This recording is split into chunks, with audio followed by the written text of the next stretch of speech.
The news is this Wednesday, we can't confirm it, but we do sound very Tucker Carlson.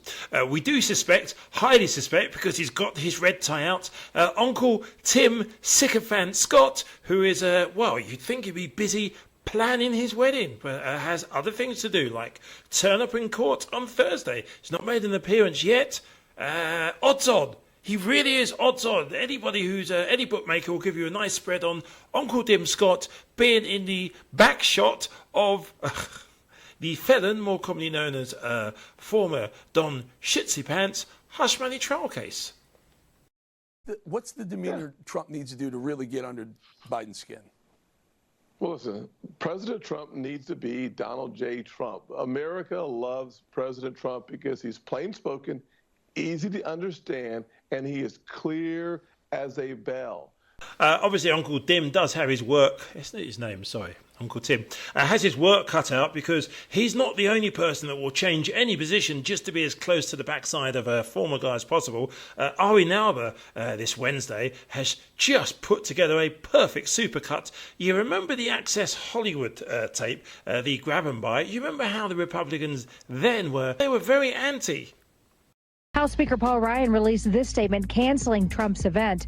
I am sickened by what I heard today. Former Republican presidential nominee Senator John McCain pulled his endorsement. Mitch McConnell called Trump's comments repugnant and unacceptable. Mitt Romney calling his comments vile. That's what they said then. That tape and that conduct is at the heart of this trial, not because the tape itself was illegal, but because it was bad enough politically that they went to these extremes, allegedly, to do all these other things to stop the political bleeding.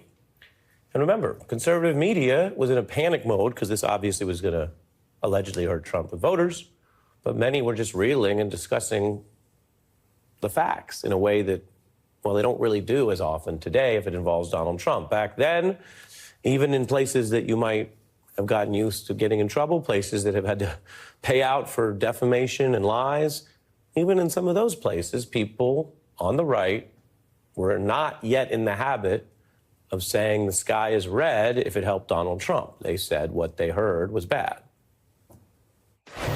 The Trump campaign is in full damage control mode following a troubling story broken by the Washington Post today. The sheer entitlement that he exhibits, where he just feels like he's entitled as a powerful person. That suggests that he feels that, he is entitled to take what he wants. Well, I always love that apology. If I've offended anyone, then I apologize. That's not an actual apology. I think that last night's apology was not heartfelt. I don't think that he really meant it.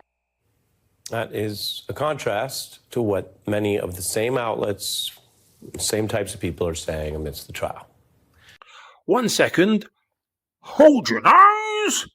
Something stinks. B-U-L-L-S-H-I, you know what? All right, first, let's take some quick takes on the atmosphere in the courtroom today, where I was. Now, to give you a sense of what the GOP frontrunner has been dealing with these past 3 weeks, the air is musty, the floors are old, tan, brown linoleum, remember those? And the benches hard oak, with a stress on the word hard. Quite how you get to a situation that anybody can actually think the former guy's credibility is above Stormy Daniels and Michael Cohen. Let's face it, you probably wouldn't even trust former guy to be able to open and close the door without something dodgy going on. How do you get to the point where you think Stormy Daniels and Jughead Cohen are more credible than Donald J. Trump? And the posse should be growing. We should have had the entire House and Senate Republican caucus outside that courthouse speaking on behalf of a president who's unfairly gagged by a judge who donates to Biden. This really is the worst VP who wants to VP. I can't even say it. The worst reality who wants to be a VP ever. You've not seen the worst bit. You really haven't.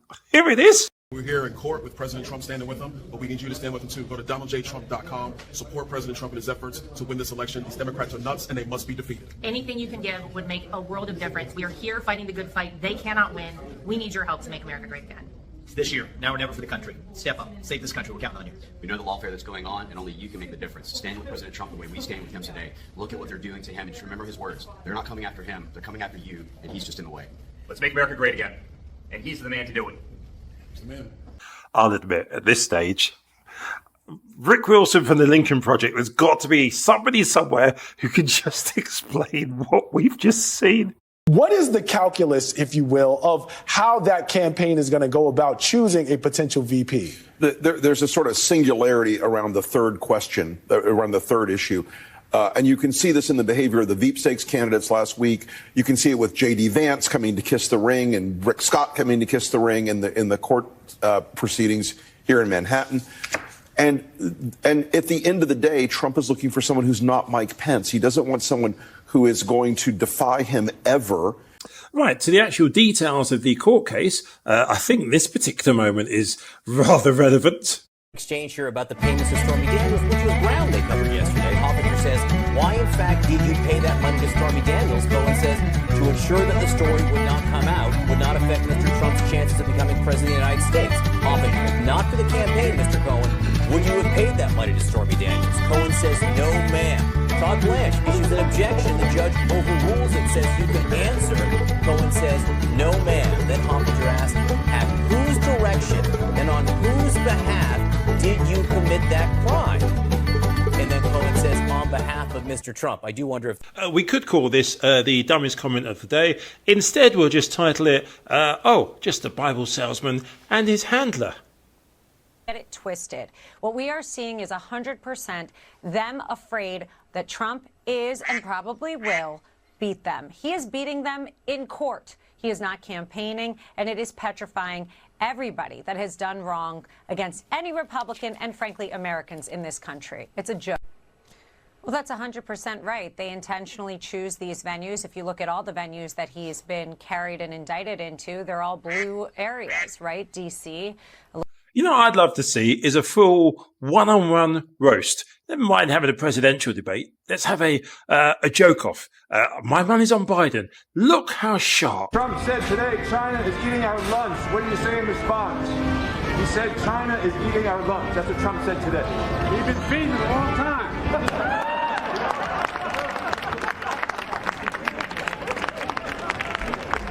I don't know how we get a message to the judge who's presiding over the hush money case in New York, but I'd love him to see this. Basically, Trump thinks he's found a way around breaking the gag order, which is giving notes to his mates over at Fox News or multimillionaire representatives who turn up and do the same thing. You wearing the red tie? Yeah, Vivek, I'm wearing the red tie. You got the note about the judge's daughter? I got it, Doug. Byron, you got it? I mean, it is not, they're not even trying to hide what they're doing here. In court yesterday, actually, I was sitting close enough that I could actually look over Trump's shoulder and see what he was reading. At one point, he was actually reading the quotes that these individuals were, and going through and making notations with a pen on the paper. Before or after? While testimony was going on, while Michael Cohen was testifying against him, he was actually going through and annotating and editing the quotes that these people were going to say. I mean, in addition... Hopefully we have more and more senators and congressmen go up every day to represent him and be able to go out and overcome this gag order. And that's one of the reasons we went, is to be able to speak our piece for President Trump. Well, that's good. You know, if he can't speak on the sham this trial is, they can't put you under a gag order. Not yet. The way. What is the old line? You always know when someone is lying, their lips are moving. This particular guy you're about to see, it's incredible. I mean, he really does believe the garbage that he comes out with. Maybe he should play poker.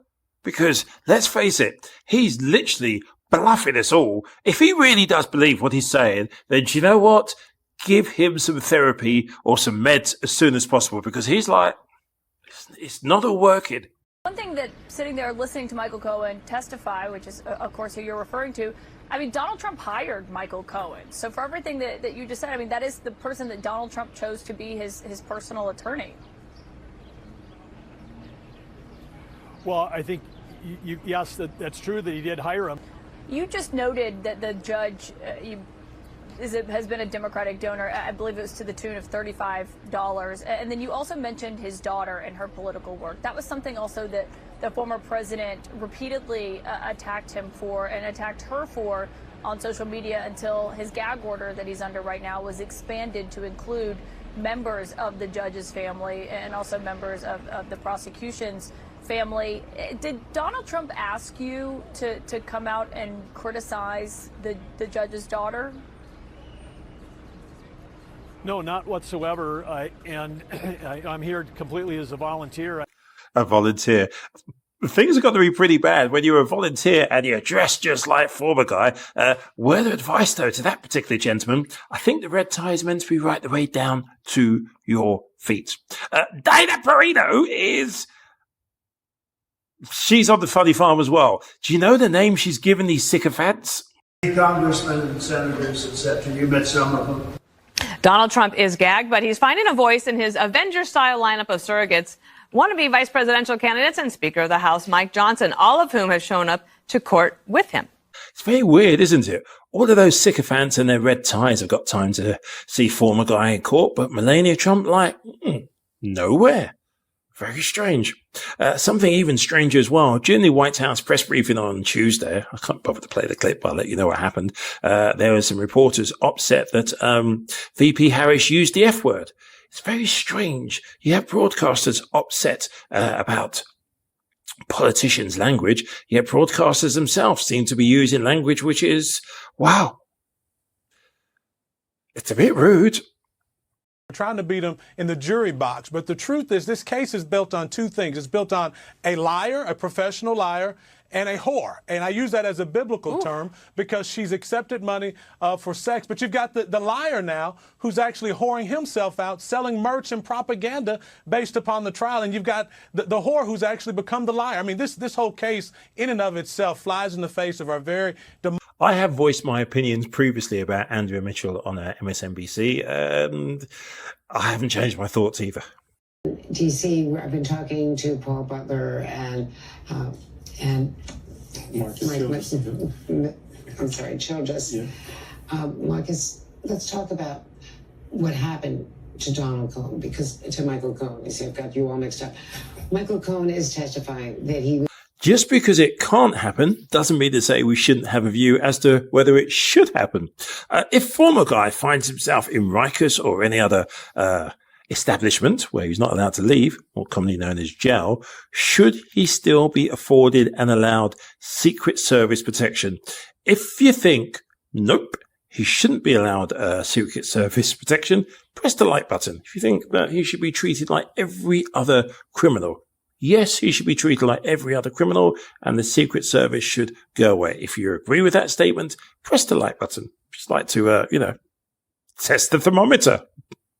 Look, I've advocated for a while now that all of the entrapments of the presidency should be stripped from Donald Trump during this period because he's forfeited by his actions. And I'm hoping that a future Congress will address this matter to make it very clear that you don't get to play president while you're in the criminal justice system, because all that's going to do is make a mockery of the office you once held and put the system itself in unnecessary knots.